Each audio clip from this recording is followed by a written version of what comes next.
They thought firing me would be the end of the story. What they didn't know was that I had already written the final chapter months ago. My name is Marin Holloway, and for 18 years I was the quiet force behind Carrion Technology's most critical systems. I built the infrastructure they all depended on. But when the new CEO arrived, he decided I didn't belong in the picture anymore. So on a Monday morning, in front of the entire executive team, he made his move. Monday morning started like any other, until it didn't.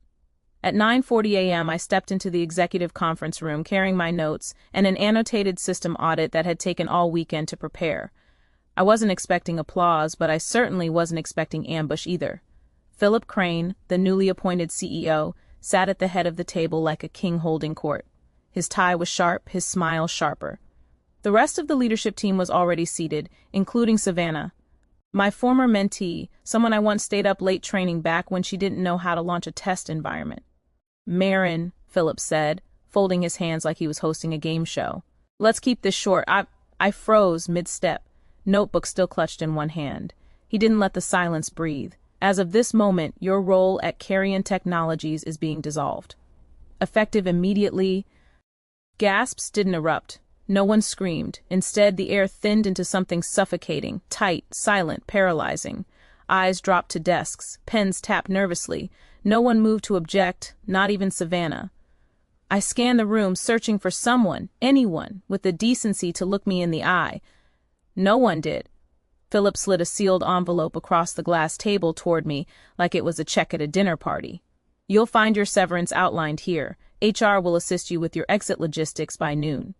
I didn't sit. I didn't touch the envelope.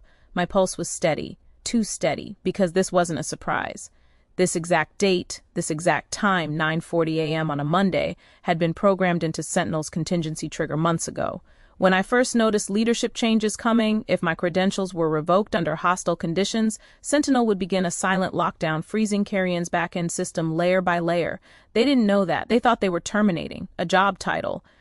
I calmly stepped forward, placed my badge on the center of the table, and looked Philip directly in the eye. That smug little curl on his lip didn't even flicker. Understood, I said simply. Then I turned past Savannah's downcast face, past the people who once cheered my system launch, and walked out of the room without a sound. Only when the door closed behind me did the smile start to form. Not the kind born of happiness, but the kind born of certainty. The countdown had just begun. As I stepped into the elevator that Monday morning, just minutes after my public dismissal, I didn't break down. I didn't rush for the parking lot or call a lawyer. I simply tapped the button for the ground floor, held my breath for a count of 3, and exhaled. Because this wasn't panic, this was protocol. The ride down gave me time to think, though I didn't need much. The plan had already been put in motion the moment Philip Crane signed my termination order. What no one in that building realized was that I wasn't just another employee. Years ago, before Carrion Technologies became a rising name in enterprise logistics, it was a dying startup on the edge of bankruptcy. The infrastructure was a mess. Systems overlapping, data leaking, vendors pulling out. I was brought in on a contract basis to stabilize the chaos. What I did was more than that. I designed and deployed an internal relay system, one that could sit quietly between every key transaction, redirecting, validating, and securing data across departments without drawing attention. I called it Sentinel. It wasn't glamorous. It didn't come with a pitch, deck, or a product launch. It was just a smart, silent layer that did what everyone else forgot. It held the whole thing together. Over time, the company recovered. New deals came in. Investors started calling. The infrastructure became bulletproof. What no one realized was that Sentinel didn't live on Carrion servers. When I built it, I saw too much internal instability, political infighting, short-term leadership. So I didn't embed Sentinel directly into Carrion's core system. Instead, I spun up a secure external server cluster, registered under my own LLC, buried beneath routine hosting metadata. Sentinel was deployed through that channel like a clean bypass cable only I knew existed. Legally, I retained ownership. Technically, I maintained full control. They used it every day, they just never understood. It was never theirs. No one questioned it because I made sure Sentinel did one thing better than anything else: never fail so long as it worked. They didn't care how. After I was promoted to lead systems architect, I kept Sentinel out of documentation. It became the invisible spine of our operations.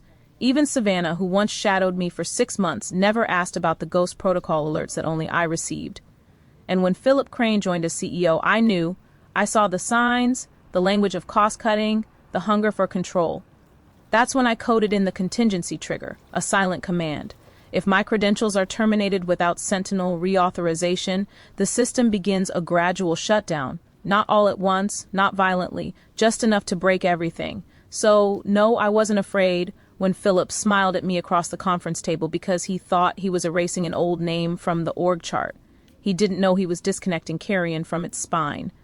As the elevator dinged open, I walked calmly through the lobby, past the receptionist who didn't even look up.